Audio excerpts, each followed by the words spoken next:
And it must be that way. But at the end of it all,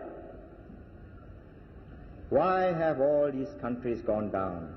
They have taken power over from the British, the Dutch, the French, the Belgians, and look at the Congo. Look at Nigeria. 45 million people. They don't enjoy our standard of living. Vast natural resources. About 20 persons per square mile. Why?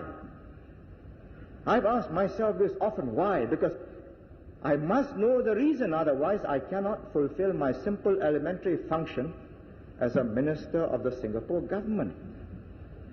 And I tell you there are many reasons. First, the will to be a nation. If a group of human beings do not want to together constitute a nation, nothing can make them other than superior force. That's what the Dutch and the British did with their empires, and the French.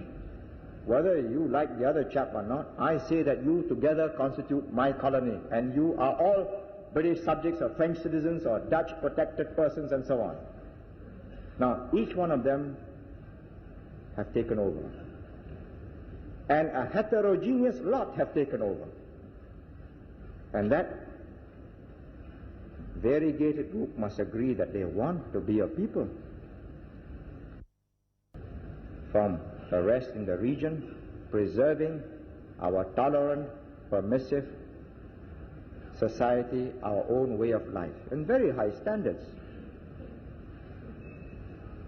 But to do that, you must have the will, the capacity to express your desire in an effective way. In other words, you must have leadership.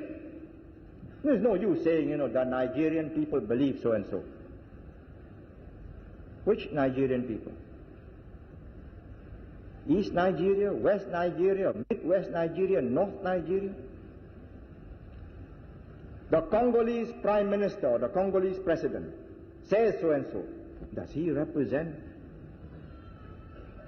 the 12 million people of the Congo? Nobody has taken a proper census yet. Nobody knows how many tribes there are.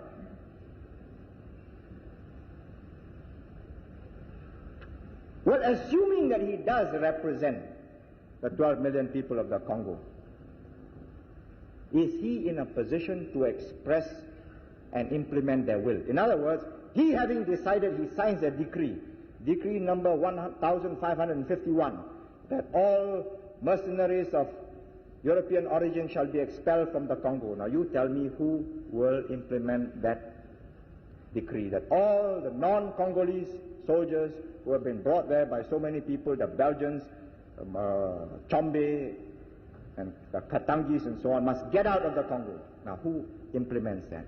The United Nations is going to send chaps there to serve writs of summons. We serve writs of summons on our Barisan chaps. We say, here you are, Dr. So-and-so, please appear in court on Wednesday. And he doesn't appear in court, well, then we issue a warrant for his arrest. Then he appears. Then he is granted bail. Then the time comes for him to appear for trial. The boy has disappeared because he's committed several other offenses. So we say, right, you forfeit. Where is the father and the mother who stood bail? All right, pay $500. Now, you tell me, assuming that I'm the president of the Ruritanian Republic, I say all foreigners will clear out. Then I say, right, UN Secretary General, please send 10 divisions to clear out all foreigners. You see, at the end of it all, one sunny day, all mortars will be falling down on the palace or the Istana here, just like they do in Saigon. You know how North Indian died? It's an ignominious ending.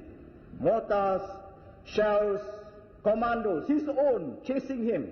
So he ran under the palace walls to escape. Caught, carried in a jeep, shot in a rice field, disposed of. Collapse. Now that's very sad, isn't it? You must have the will and the wherewithal.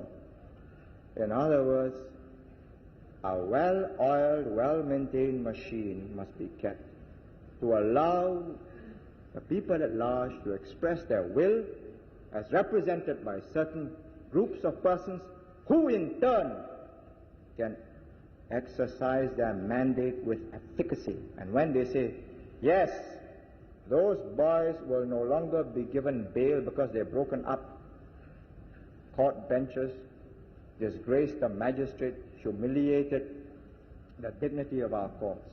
And the next time they do this, they are no longer given bail, and they stay in the lockup until their trial. Now, all this requires an elaborate machinery, of which each and every one of you tonight is an important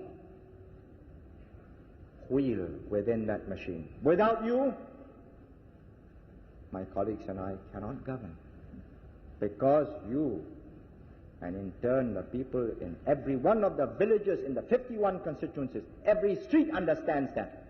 Therefore, today we can meet